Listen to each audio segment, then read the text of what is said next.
Welcome back, everybody. I'm Bruce. And I'm Jay. Welcome back to Garbage or Great, our Magic the Gathering podcast. Now, normally we talk Commander here on the show, but we're taking a break. And if you've followed us the last couple of weeks, you've probably heard us have a pretty good arc where we're talking about something that's near and dear to our heart. We are collaborating with Jay here from Mythic Mechanics to talk about something very different. We're talking Cube. That's right, we're talking all about Cube, and not just any Cube. We're talking about Mythic Mechanics Cube, designed by a friend of the show right here, and overall swell guy, Jay. So, Jay, how are you tonight?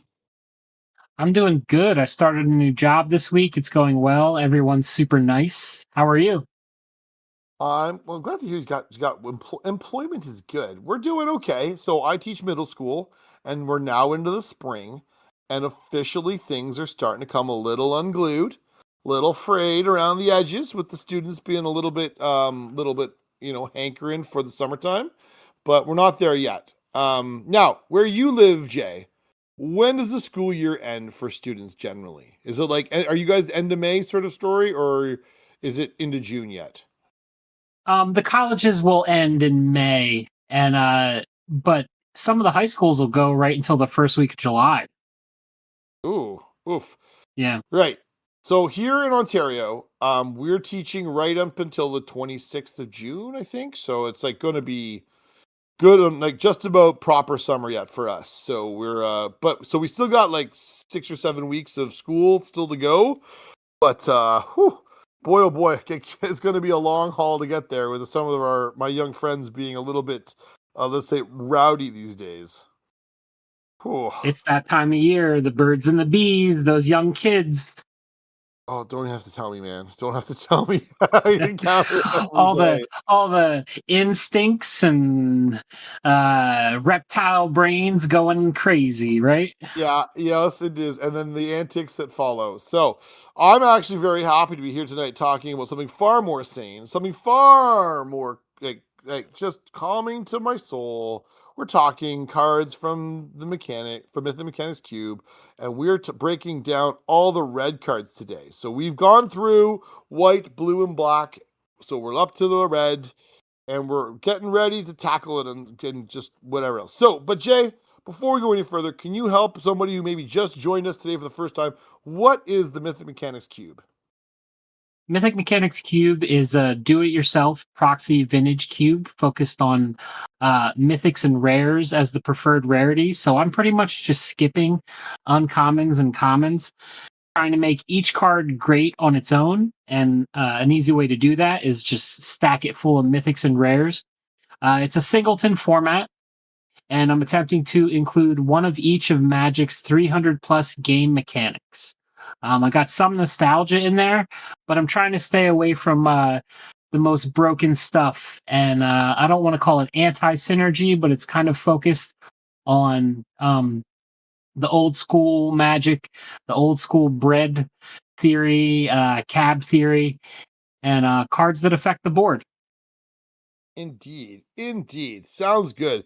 So like I said, we're looking at red cards today. And before we get too far, like my sort of interpretation when I sit down and look at red as a color, Jay, is like red I think about is having like two polar extremes.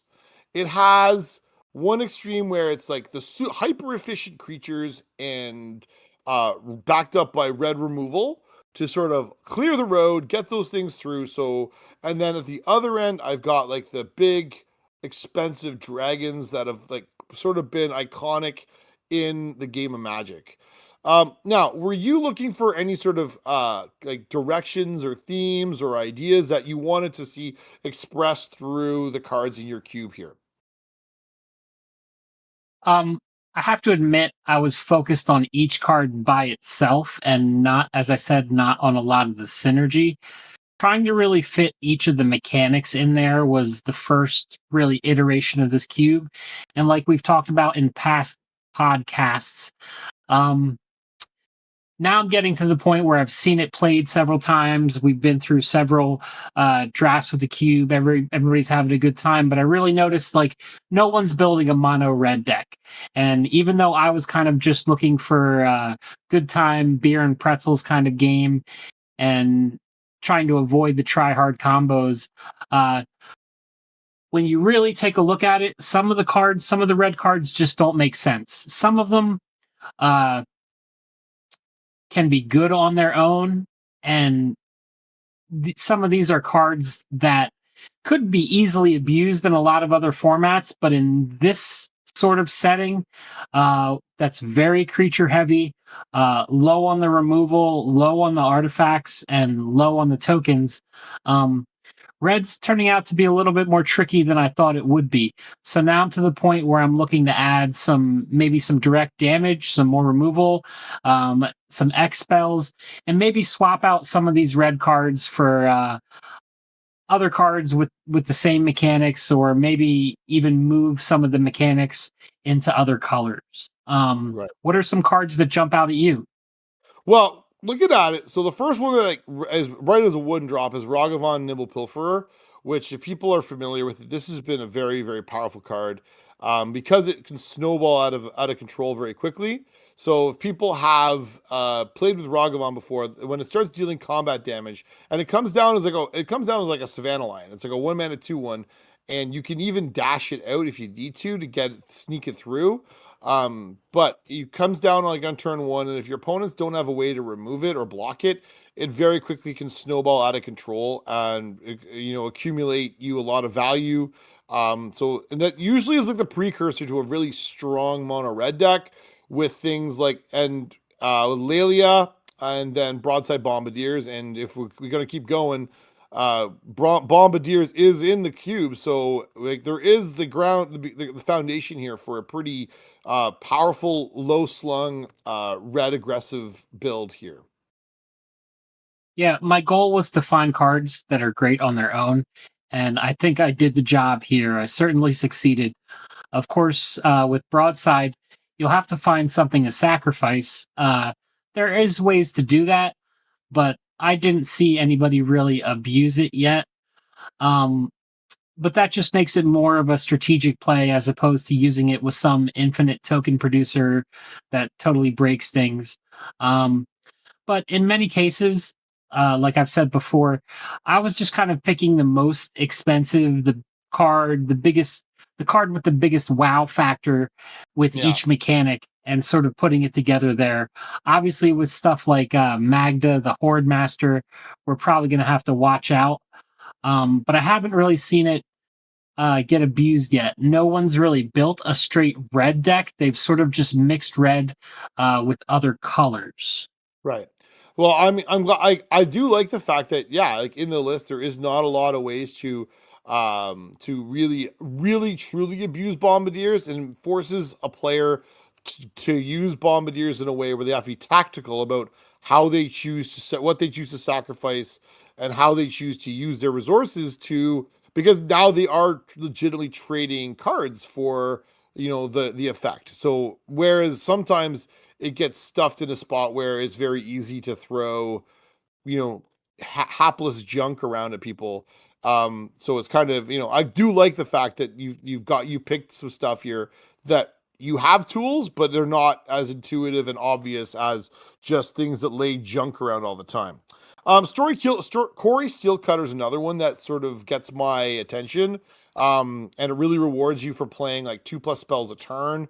So like that immediately gets my brain thinking of again, low slung decks probably is it, but perhaps Boros as well, where you can really take advantage of Steelcutter's ability to flood the board with counters tokens and pressure your opponent's life total. Yeah, I think Corey Steelcutter is good. I was really attracted to the trample and haste. I feel like trample is a great way to get damage through. The mechanic on itself, the mechanic by itself, is just great. I mean, Yeah. and then I'm looking at this sort of a less broken lightning greaves, and then the flurry is just kind of icing on the top because people don't really have that many opportunities to cast two spells in the same turn here. You would almost have to sandbag a little bit and set yourself up for it. And then in that case you only get one, what is it, a white human? A white monk. It's a 1/1 monk with prowess. So Yeah, yeah. I think you're I like that. Like I like the tension it built into it where like if you want to play Corey Steelcutter, you don't have easy access to all the cheap spells that you do in some other formats. And so if you want to play into that strategy, again, you've got to be tactical about it. I think it's a really good way of making use of the card. The other cards that sort of jump off the table. So Devilish Valet, Perforos, Terror of the Peaks, and Agate Instigator sort of tell me that there is some sort of token or aggro strategy where I can leverage a bunch of creatures entering the battlefield all at once or in short order to go and basically give myself some the reach I want to close out a game. And I mean I feel particularly Perforos. Perforos like is very very strong because it's taking 2 damage at a chunk. You can very quickly, run someone off the table with that sort of stuff. Yeah, well, I'll have to admit to you, Bruce, that if you and I, if we were going to go out on a blind date, and you'd probably be pretty disappointed because I don't really have a lot of ways to make tokens in this cube, and these cards are probably going to trick you. They're probably going to send the wrong signals when you're taking the draft because I don't know if it's the PTSD that I have from all my commander play groups, but I'm kind of done with tokens and copies in Singleton format. I think some ways I see tokens as being against the point of building a Singleton deck. And this is a Singleton cube. If you're only supposed to have one of each card, why is it fair to have a million tokens? I'm I think that's a very excellent point there. Like if you're playing a Singleton cube, why should you have a million human like soldier tokens that just run someone off the table? So I think that's a really interesting way of looking at it. But yeah, if you're like me too, my PTSD goes, I have died to impact tremors and other related effects more times than I care to count. So yeah, I'm with you here. Like I think it's a kind of a like they're still good enough to play on their own, particularly Perforos and Terror of the Peaks, but they're not as abusable because you haven't stocked the list full of the Secure the Wastes or the Raise the Alarms and the Hordling Brute Outcasts, like whatever the things that make all the Goblin tokens. Heck, I don't even think there's Krenko in the list. So I'm no, pretty. I couldn't play Krenko with a clean soul. I'd be having to talk to St. Peter in the afterlife, putting Krenko in a cube. Um, Devilish Valet, although it's one of my all-time favorite cards, we'll talk about a little later in the cast. I have one of my favorite turtles, I think, and I might end up replacing Devilish Valet with. There we go. Obviously, Wheel of Fortune and Reforge the Soul are 2 other cards that get my attention. These are draw 7 effects. And we talked about them quite a bit last week with the black cards because the cube does have Orcish Bowmasters and Shieldred as ways to punish draw 7 effects. And we sort of highlighted the danger of having that last week, so I don't really want to rehash that too much. But the danger of having draw 7 effects and punishers, you end up in an A plus B scenario where somebody could be legitimately at 14 life, and if you can play a Shieldred and a Wheel of Fortune, which is not out of the question, then if they could lose the game on the spot. Um, yeah, and I think this is one more reason, well, 2 more reasons to remove Bowmasters and Shieldred. There's a million other formats where you can play, what is it, Necrozar? Nekazar. Yeah, There's a million other formats to do that. I like the idea of playing the draw 7 spells as like a risk, as sort of like a gamble. Not no pun intended with the red cards, but as something that would just it could help you or the opponent. But the more that we go through this and I see you analyze these cards from your point of view, I'm sort of thinking that a lot of these draw 7 spells could be replaced with some removal or some instance or some X spells, just to get some more interaction going. yeah. Because I'm sort of worried that people are just gonna if there's nothing to combo the draw 7 spells with, they're just going to end up being cards that people pass around the table and avoid drawing. However much I love Wheel of Fortune and Time Twister, they're iconic, but we could get some other things in there. Maybe keep one or two of them. I'm not sure. Yeah, I think having some of those draw 7 effects is good. I think we just got to be judicious about what we keep, and then watch out for the punishers being easily abusable. The last one to sort of jump off the page and make me go, are Twin Flame and Treasonous Ogre for two different reasons.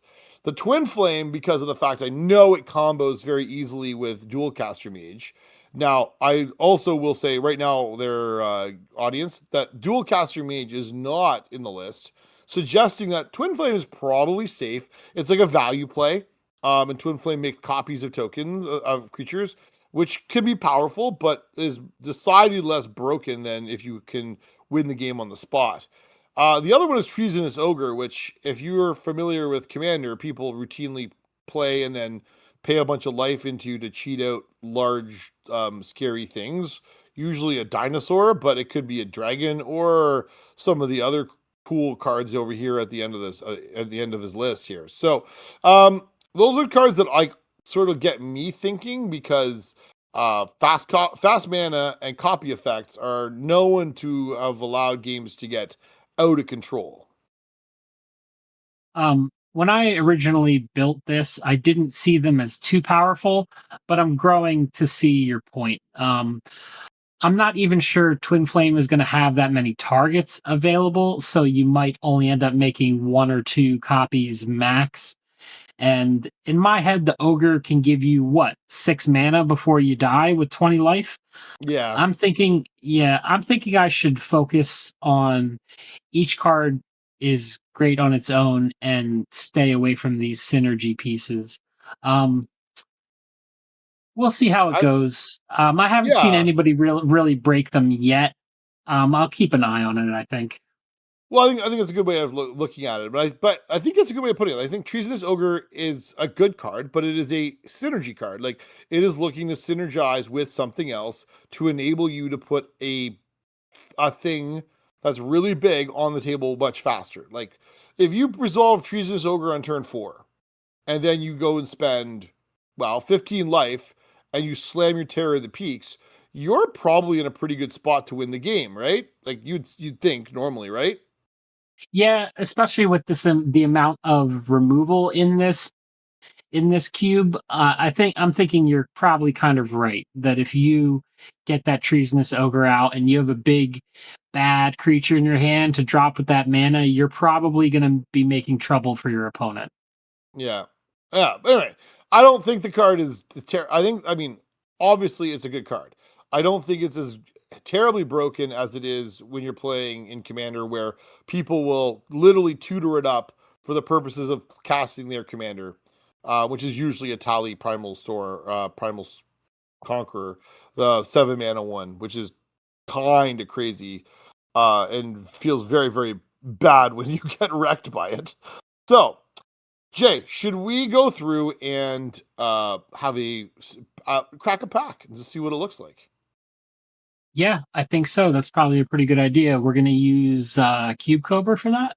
We are using Cube Cobra, and we're going to view. Let's see. There's our pack. All right, I will share my screen with you, and we can both have a look at this. We'll have to talk it through with our audience, because unfortunately, I have tried sharing the video or the pictures, and it doesn't seem to work out so well. But there we have it. All right, so let us see.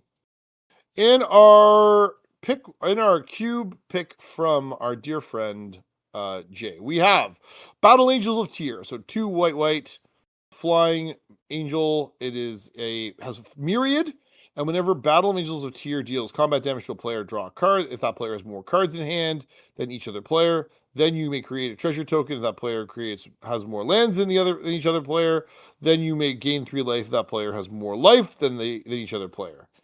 Osteomancer's Adept, which is 1 and a black for a 2/2 with Death Touch. It's a Squirrel Warlock. Tap until end of turn. You may cast a creature spells from your graveyard by foraging, in addition to paying their other costs. If you cast a spell this way, That creature enters with a finality counter on it. Murktide Regent, so 5 blue for a 3/3 with Delve. It's a dragon and it's flying. Murktide Regent enters the battlefield with a +1/+1 counter for each instant or sorcery card exiled with it. Whenever you cast an instant or sorcery card, leaves your graveyard, put a +1/+1 counter on Murktide Regent. We have Moat, 2 white, enchantment, non-flying creatures cannot attack. Case of the Locked Hothouse, which is 3 and a green. It is a case. You may play an additional land each of your turns.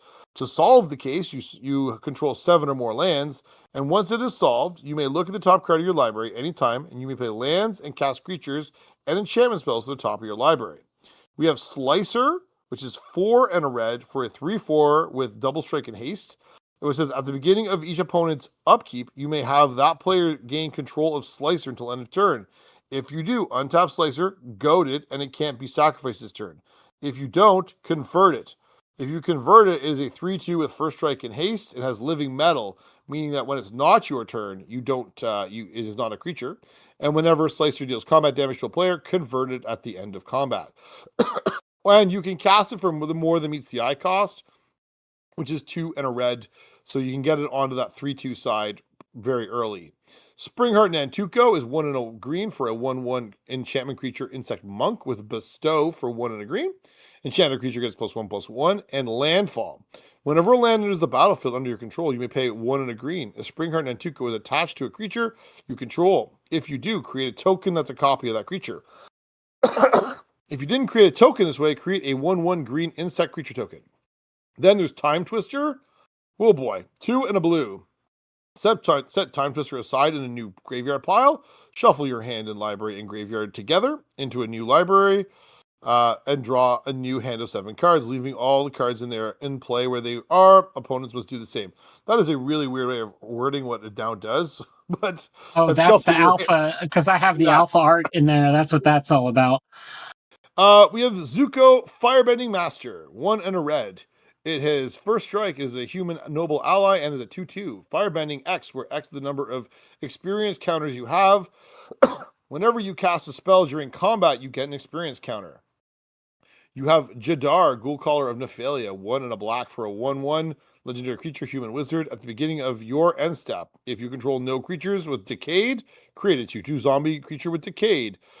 Decayed means that when the creature attacks, you have to sacrifice the end of combat, and it can't block. Lighthouse Chronologist, 1 and a blue for a human wizard with level up. So you just pay a blue to have it go up a level. So level 1, it's a 1/3.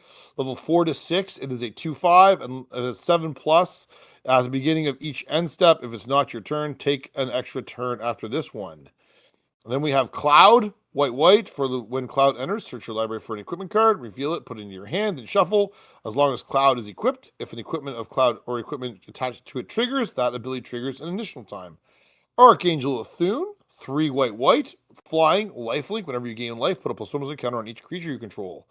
Deadeye Navigator, 4 blue. Soul Bond is a 5/5. So Soul Bond means you have to soul bond it to another creature. As long as Deadeye Navigator is paired with another creature, each of those creatures has 1 and a blue. Exile this creature, then return it to the battlefield under your control. And last but not least, we have Pollen Lullaby. This is an instant with prevent all combat damage that will be dealt this turn, clash with an opponent. If you win, creatures that player controls don't untap during that player's next untap step. Okay, what would you take here? Although that Deadeye Navigator might work pretty well with the Agate Instigator and the Devilish Valet and the Perforos and the Terror of the Peaks, huh? It does. It works very well. Now, I've seen Cloud do some nasty things already. Yes.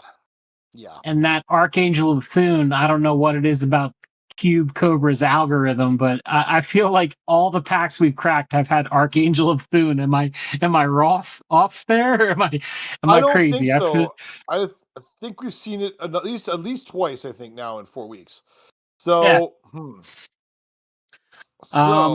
first pick. I have to admit, I've always liked Moat. There are 58 cards with flying out of 360 cards in the cube. So that's 1 out of 6 cards have flying. How do you feel about the moat? So I was looking at that and I was thinking to myself, do I start with moat and go like the counterculture mode? Because to turn off every creature that's on the ground is a really serious problem for most people. And then you as the player with the moat lean into taking flyers because like in my thinking, do I take moat and like try and play defensively until I assemble my flyers, or do I get assertive? Pardon me, or do I get assertive and pressure my opponent's life total? Now, I'm going to ask you a question here. If I go for a 4 mana and do nothing enchantment, and I don't draw it for many turns, am I dead? Well, I think if you build your deck full of flying, it's still a solid bet on its own because Yeah, if you take a lot of the flyers, that's your most basic old school way of evasion. yeah, Um, but they're probably, like you said, it doesn't do anything on its own, and that's probably the hardest part about it. yeah. Like whereas like cloud, like so my inclination is either cloud, moat, or time twister. Okay. And like and I think actually time twister's probably a third pick to either of these two cards. So I think it's cloud or moat. And the question I have to ask myself, do I like to get aggressive and attack? Or do I want to play a controlling strategy and take moat and slow my opponent down? Yeah. So I think my personal inclination is I would probably take the cloud because I like to be aggressive and want to attack. And cloud enables that. But I think there are players out there that would look at this cube and say, I want to play a more controlling strategy. Moat is a really powerful tool to allow me to do that. I will take moat. So I think you present your players here with a very definite fork in the road in terms of right off the hop, which I think is really interesting because like how do you build a controlling deck in a format where the removal is a little limited, all the creatures are bangers, and you want to play a controlling strategy. I don't know. I think it's a really interesting choice, and I haven't ever been presented with this one before. Like I've I've picked I have picked the time twister as the card, like first all like regularly. Like that is Sure, like but I you're used to yeah, the traditional vintage cube where there's ways to really take advantage of the time twister. exactly. So I think, knowing what I know about this cube, where I haven't played it, but I've looked at this and thought about this quite a bit, I would probably stay away from it. I would want white or the moat or the cloud, and I think I'm probably taking cloud. Yeah. Although Archangel of Thune might be nice with Springheart and Antuco. Oh, it is. It looks very, very interesting. Don't get me wrong. It looks like Yeah. if Archangel Thune will not be here when it wheels, and like that's very sad to me, because I do love that card, but I have a hard time justifying taking a 5 mana card with my first pick, Yeah. particularly when Cloud does something very, very powerful for much less mana. Sure. So Yeah, I think Cloud's probably the way to go. yeah, as much as that feels kind of unoriginal, like Yeah. some part of me wants to do like the sweet Deadeye Navigator thing, or maybe even get into Slicer because I think Slicer could be cool, or like Murktide Regent it would be neat, or even the which one is this? The Osteomancer Adept could be cool too to allow you to cast things out of your graveyard. But I think for our purposes today, I'm taking Cloud. There we go. Yeah. Um I am kind of thinking though now that we see them there, Slicer hired Muscle and Battle Angels of Tyre or Tier. Um are those better for multiplayer games? So yes, they very much are. There's no I would battle Angels of Tears just a 4/4 Sarah Angel now. It doesn't really do a whole lot else. Slicer is interesting.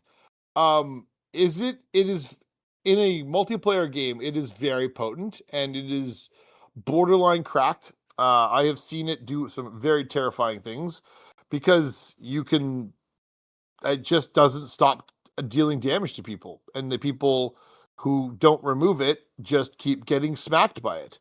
But and because of this goad on it, it can't attack you if you have multiple opponents. They have to send it at one of the other players at a table. In a 1v1 format, it is less effective. I fully admitting. But I am Yeah. a huge Transformers nerd, and I love to see my Transformers on the table. And the Shattered Art glass you have here is sweet. So I would be inclined to keep I would want to try and play it. It would likely not go well for me, but I Yeah. would want to do it. Yeah. So I mean, Um, yeah, I think Cloud's the way to go. it's an unexciting pick, but sometimes it's unexciting. Now let's play the game. What if you wanted to do something a little bit exciting? What do you take? Are you going Moat or Archangel of Thune or Time I'm Twister? going Archangel of Thune. Whenever you gain life, put a +1/+1 on each creature you control, and it has flying and lifelink.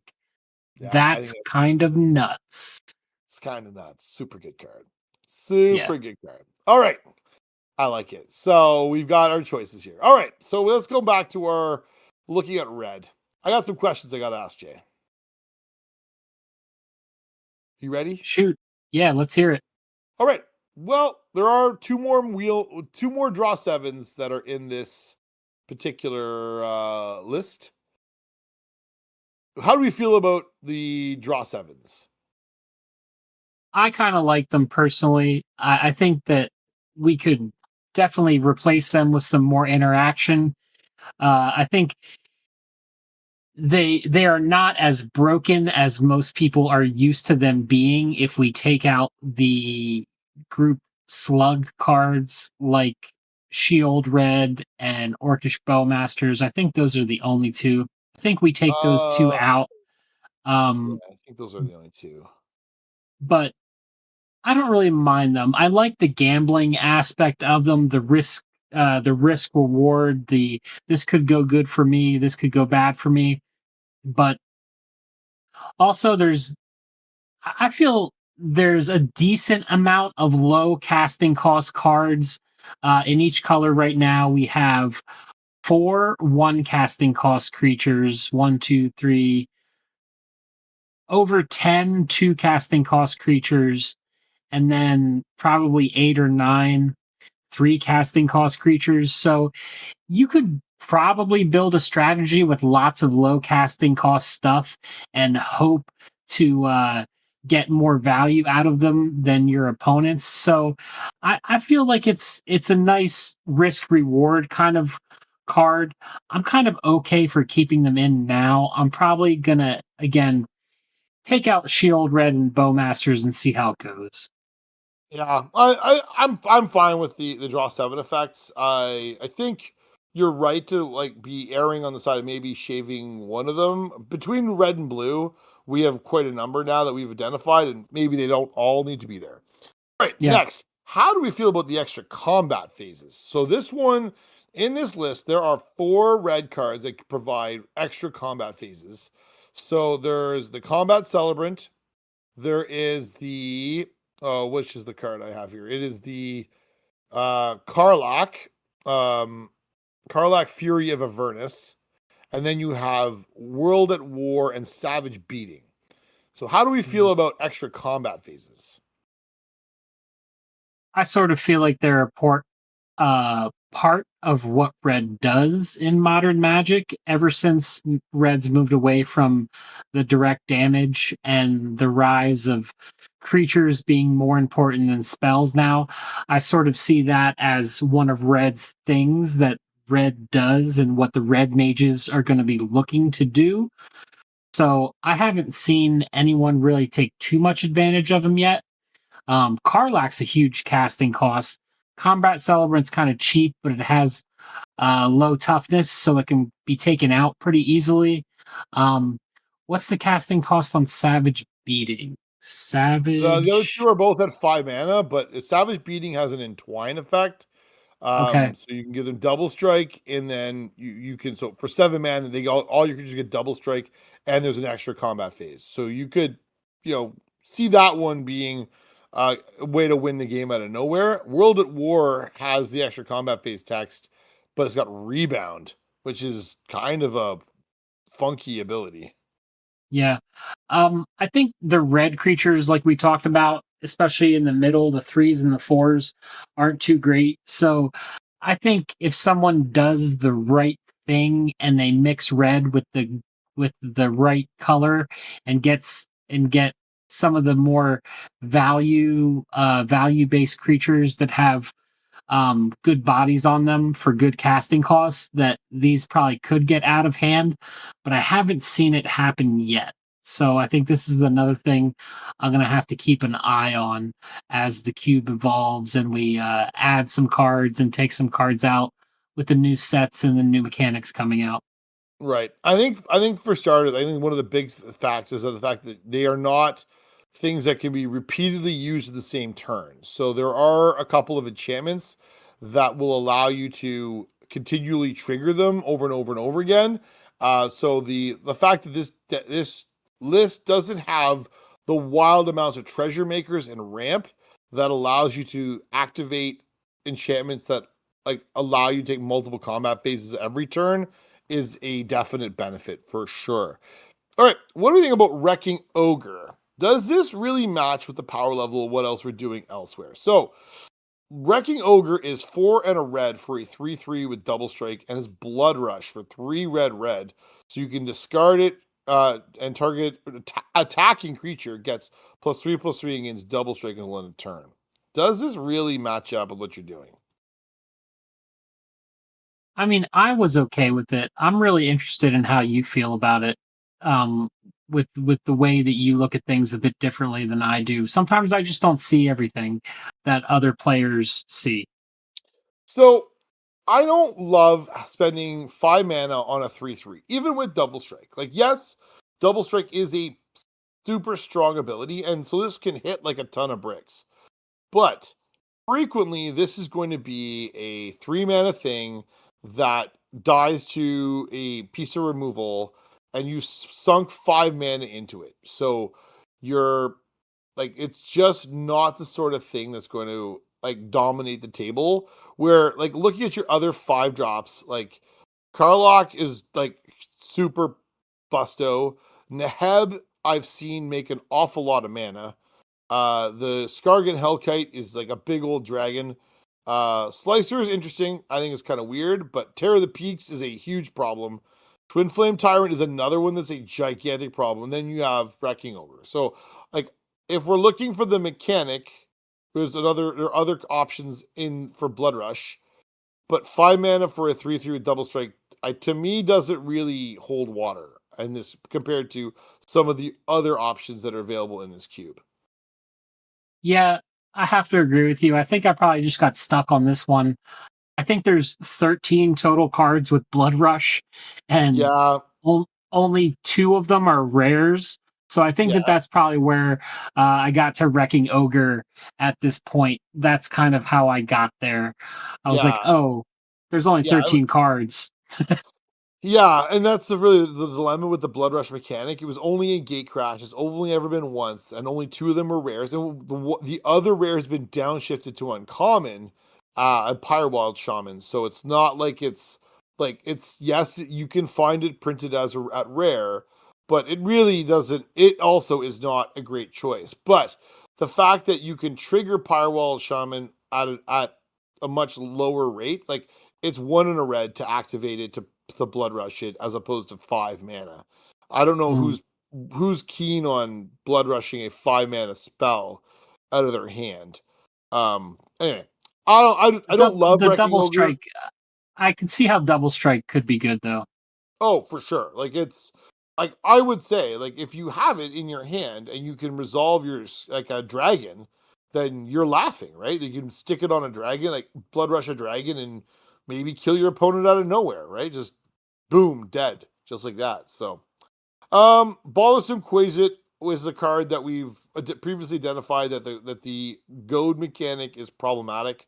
and so probably should be shaved. Although it's a cool card. Yeah, I agree. I think that we could probably take that out and get some removal in red, either a fireball or a lightning bolt, something iconic, or even something more modern that just has some instant speed to get some interaction going there. Right. Yes. So, and then I think like what I think to me, like sort of the piece, like I feel like it might be missing here, and I think you've addressed it yourself, is the fact that like, some of that, like what makes red feel different is the and dangerous to play against is the burn, is the reach, where they can get you out of nowhere at instant speed with a burn spell. Like you stabilize at a low life total because they've come at you hard with some aggressive creatures, and you stabilize and you're like, phew, I'm safe, and then they can rear back and burn you out of the game, which I think is like kind of what makes red an appealing color to many players. And I think so having some of that removal, like and other ways to interact with your opponent, not just burn, but like I think lightning bolt should probably be there, but like some other cool things like I like an X spell, like a fireball or some other effect like that.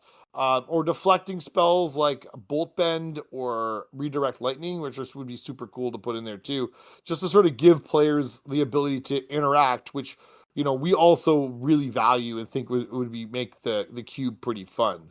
So I mean, I will be honest there, Jay. I like the list of red cards you have here. There's a lot of really interesting cards that many players may not have ever seen before, and that's a product of the fact that you've gone and selected things to reflect many of these different mechanics.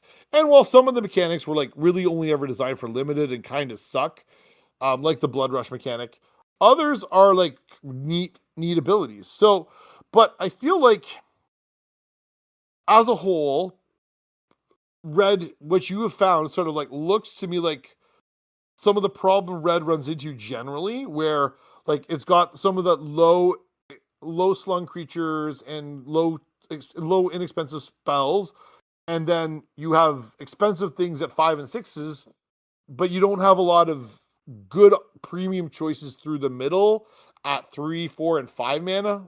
There is a few, but they don't really have the number of like high impact cards that the other colors seem to have. So I'm kind of like, it looks a little ponderous and like a little bit, I don't know, just like not quite on the same level as some of the other colors we've previously seen.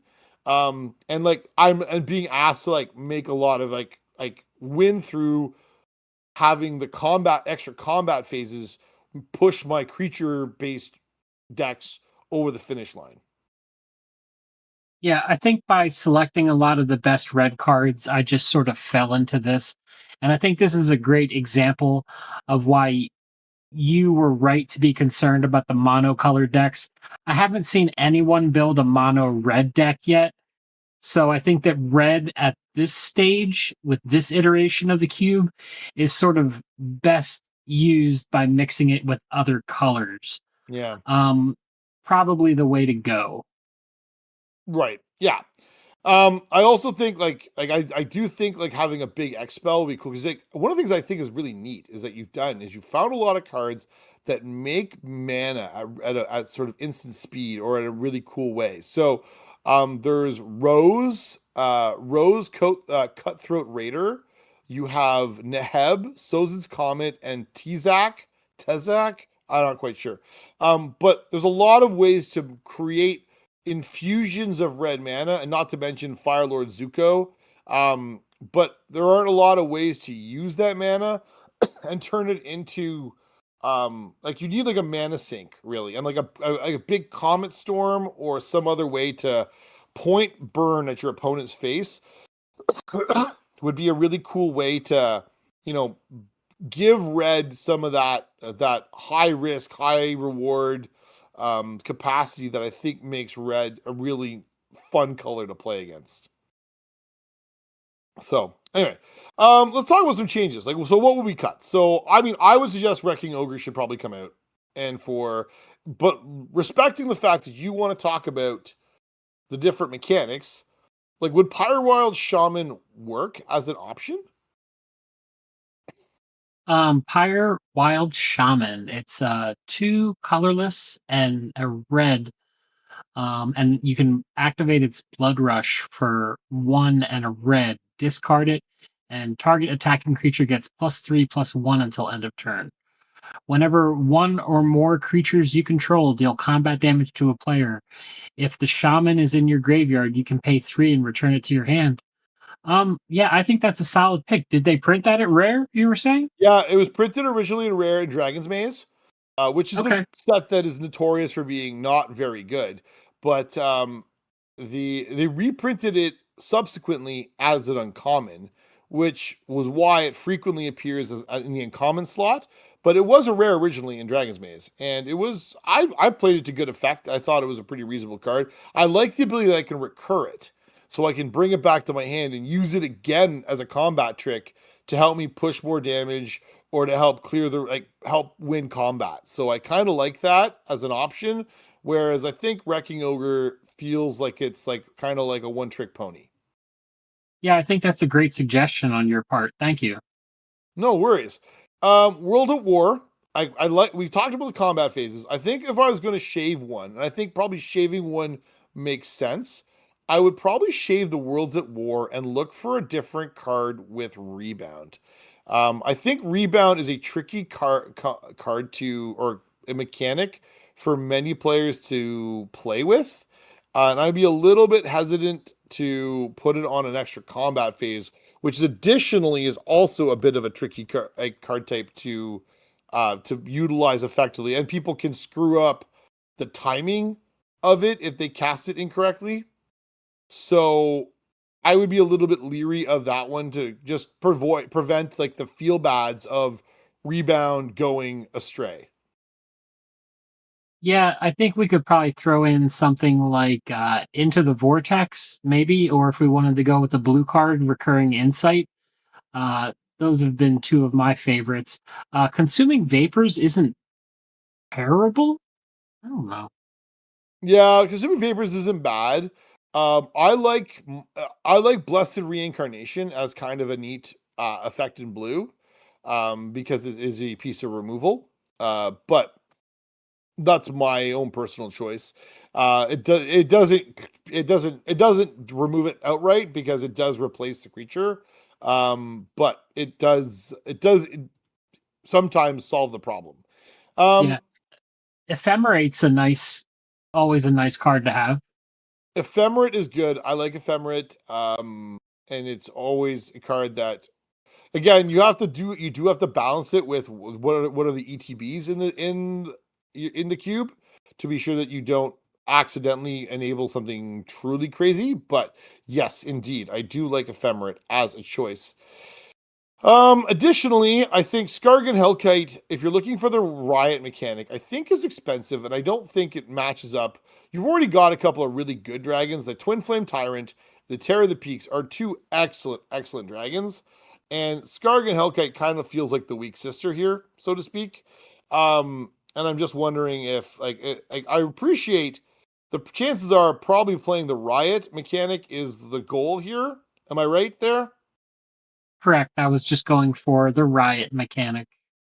So so you suggested maybe Spider Punk. What do you think of that? I was thinking Spider Punk. There's not a lot of spiders. I'm also seeing a card called Uncivil Unrest. Have you seen that card before? Ooh, Non-token creatures you control have riot. Uh, it- uncivil yeah, it's unrest. four generic and a red for an enchantment. Non-token creatures you Ooh, control have riot. If a creature you control with a +1/+1 counter on it would deal damage to a permanent or player, it deals double that damage instead. I like that card. Ooh la la! I'm a fan of that one. That's a little spicy one right there. That's a spicy meatball. Woo! And that if a creature you control the plus one was a counter on it, that plays really well with plus one counter synergies. Ooh, I like that. I think that's the pick right there. Uncivil Unrest. Spider Punk is fine, but I think Uncivil Unrest is way more fun. Someone's gonna hate that card. And is it the same amount of mana? It is. It's 5 mana, Yeah. so it's actually like Okay. it's a 1-for-1 trade. I like that. Yeah. Bothersome Quasit, we talked about it. It has goat, probably doesn't work. Probably should Yeah. cut it. Yeah. Slicer probably not the greatest tool because again, people get to pass it around, and like you pointed out, is probably a multiplayer card. So there's some cards to slice to remove. I like Slicer. And I don't want to talk like too badly about my Transformer buddy, because you're looking for the meets the eye mechanic there, but like maybe we can find another. There's not going to be another mono red one, but like maybe there's something else that can sort of fill the same void, so to speak.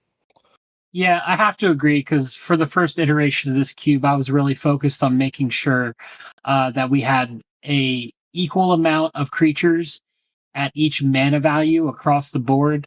And now it's to the point where we can kind of add a little bit more flavor to give each color some more iconic sort of not card names, but just kind of feels like blues Yeah, counter spells, red's direct damage, white, maybe not too many tokens, but more of like a build your army and yeah, kind of have some removal. Black is going to do the graveyard.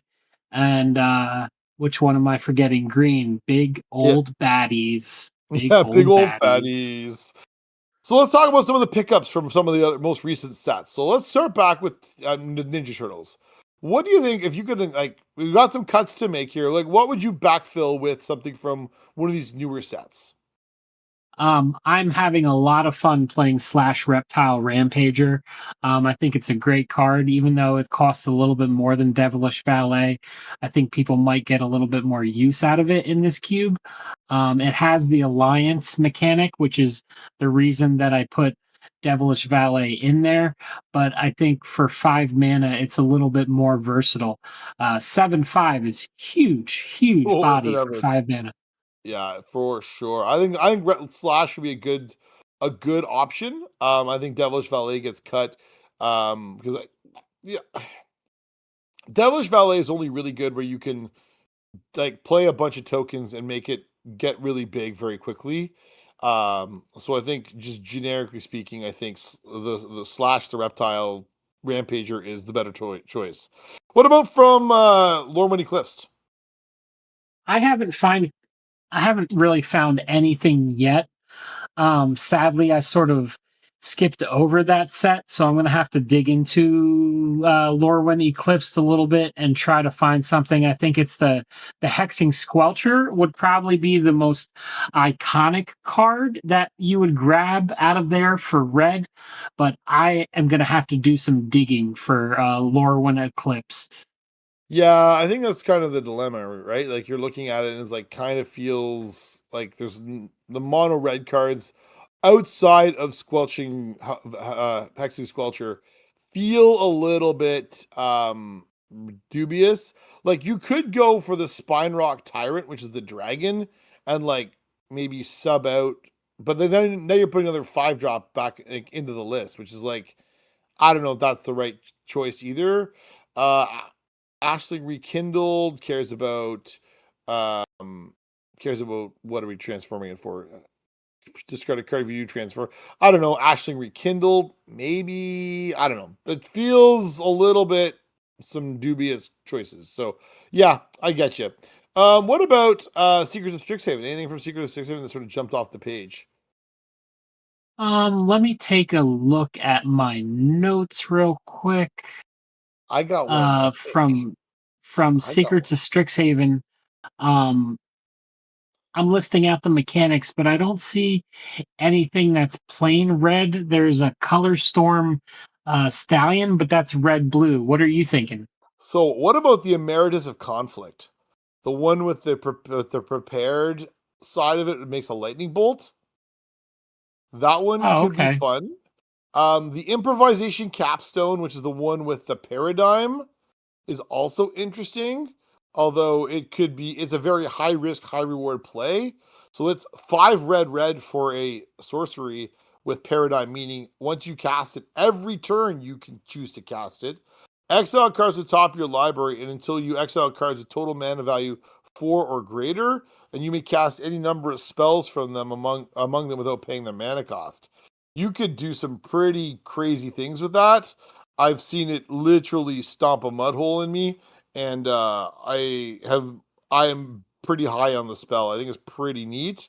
Um, is there anything else here that I think like really sort of like captures the essence of what you're trying to get to? The only other one might be the card flashback, but like I don't think because your cube is so prevalent on creatures that a card like flashback feels inherently less appealing. So I think the Emeritus or the big paradigm spell are the two options I would either opt for. Yeah, I have to agree. Flashback, however cool, there's just not a lot of instants and sorceries in the cube so far. Yeah. So I like the flavor of the Emeritus with the lightning bolt. That makes Yeah. sense. I'm definitely consider that one. And as a 2-drop, I think it sort of like slots in nicely, like with some of the other like things, particularly since we want to put another expensive 5-drop in here, like for slash. Like it might make sense to put like a 2-drop in here and do it that way. So anyway, Yeah, I like it. Cool. I don't So think you're ever going to cast 3 spells in a turn. It might though. Maybe if we you finagle it a little bit to get some more low casting cost stuff in there, you mix it with the right color, you say probably. that, but like so in regular draft, so in 6 to 6 draft, you would also think the same thing. Like it's going to be difficult to prepare this spell. And yet, I found I was able to prepare it multiple times in a draft in the same game Okay. because it now asks of you to build your deck so in a way to make use of it, which is, it's an interesting tension to put into your deck because you need to cast multiple spells, and so you need to have things that are reasonably priced to cast multiple things and double and triple spell in the same turn. It sounds ponderous and difficult to trigger. It's a challenge, but not impossible. And I think that's the Right. important part for our players. That is a challenge, but not impossible. Very good point. Very good point. Yeah, with So, ECL, I think I'm just looking at the trying to find stuff that has Blight, it has Vivid, it has Behold, and yeah, Kindred. yeah, But a lot of those cards are other colors. Same thing with stuff from Secrets of Strixhaven, Prepared, Repartee, Opus, Infusion, Increment, yeah, Converge. They're all yeah. in other colors. So I think the emeritus is a good choice. Again, it answers the prepared question, and it is on theme with what we're trying to do already. I think. Cool. So, at this stage of the game, Jay, is there any last thoughts you want to share with our audience before we start wrapping up for tonight's show? No, I just want to make sure that everybody takes the time to check out the Garbage Are Great podcast and Mythic Mechanics Singleton Cube on YouTube, on Instagram, and on Podbean. Indeed. All our social media contacts are down below. We will provide links to the Myth of Mechanics. We'll provide content for our podcast. We'll provide to our social media and everywhere else you can find us. There's lots of places. Please like, subscribe, follow, tell a friend, carrier pigeon, put it in a bottle, send it out to sea, whatever. Just get the word out there that we're here and we're talking all sorts of magic all the time, each and every week. So, thank you very much, folks. At this point, we're going to wish you all a good night, and we'll talk to you all soon. Bye. Peace out.